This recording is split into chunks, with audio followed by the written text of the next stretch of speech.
Aprangsi Ingdeng Po EPSLC Foundation Katalon Ponjelong reception committee lo nilitum hila pen nilitum reception committee pen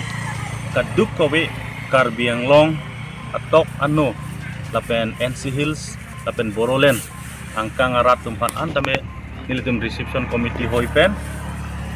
labang so Katalon long nang cerap cetudun po pasin litum alang litum han ceneng ripon lo kasih labang so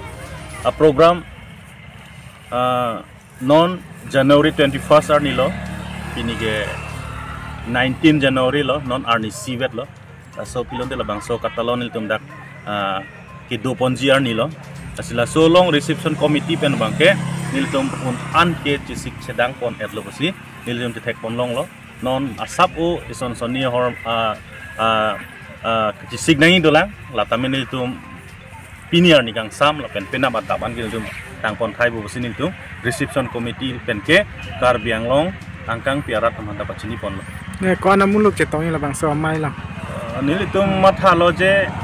labang so Katalon long Ingdeng Po long bangke menang ana muluk cetongi bos nilitum sini pon konstituensi sipen bang suri sile bang sita suring koirat trok ke itum dagdo lapen Borolen pen bangji lapen Plain District pen itum tribe satung bangji Tiwa Garo Demasa lapen NC Hills now Demaha South lapu penda ta nang cetong nin pansi nilitum han birta nang palelo nasi approximately suri thongkep mulu gadak cetong regi busi nilitum mathapon Katalon ponlong ji la bangke ladak dongkampi aklam lo lake West Karbiang Long la homosti ke bitung lo masih puri pon lo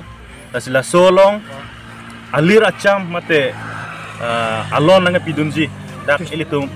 Karbi tumdet pukali Garo tumdet pukali Tiwa tumdet pukali Demasa tumdet pukali sitame ile tumpen angtang district Boro tumtai tumlong nang cetong dunji Bonsu tumson Boro National Student Union tumatang cetong dunji lapen tura pendame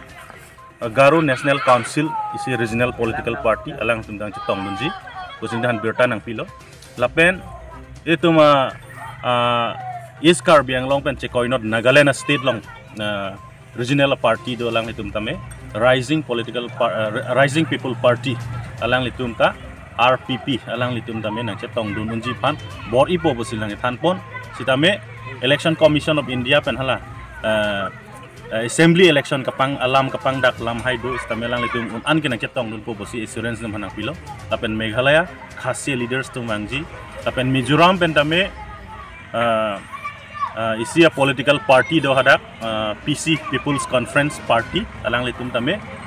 nang kistong ni pan bor ipo bosilan insurance ang pilo asi kaduk kowe ilitum North Eastern State ke pongti pen tame representative dopo bosi niltum ning ke pon lam la pelo non ke bangji ar koi inkorai siarni ilitum APHLC made kachini hilo jakong ko party abang nitum ningkan phoke pleng ke chok labang so ningkan phoke pleng ke chok along abang ke kaduk obe Karbiang Long arat an mate kheisu ben jenglok itum tribal arat an tame labang sorni bangke son surya sai le du same labang sorni asai chi open labang sorni na ke bang pedi phansi mili ben chuni rilo lapen ilitum labang so ahut ilitum ke wangi lake ilitum along North East angkang along akit hegiding atum alang litum si bang pe ilitum ahok pet alam ilitum tribe atum ilitum inglong arat ko son si kidu ke thak nangjima ilitum ajak kong kachini jia phan pulo tangte na ilitum labang so 5 foundation de EPSLC arnia mai ki bipon along nang ilitum ni busi ilitum dongkamukam EPSLC atim pen ilitum pen nang ilitum hanan chuni rilo pensi wang pu busi nilihin penta nang ilitum han ninga klong pen chokhalo tangte nang ligi la EPSLC song long ko PR puni nili bangke aprangsi nili bangke dongkamukam town area EPSLC team along lamjai sarpu made spokesperson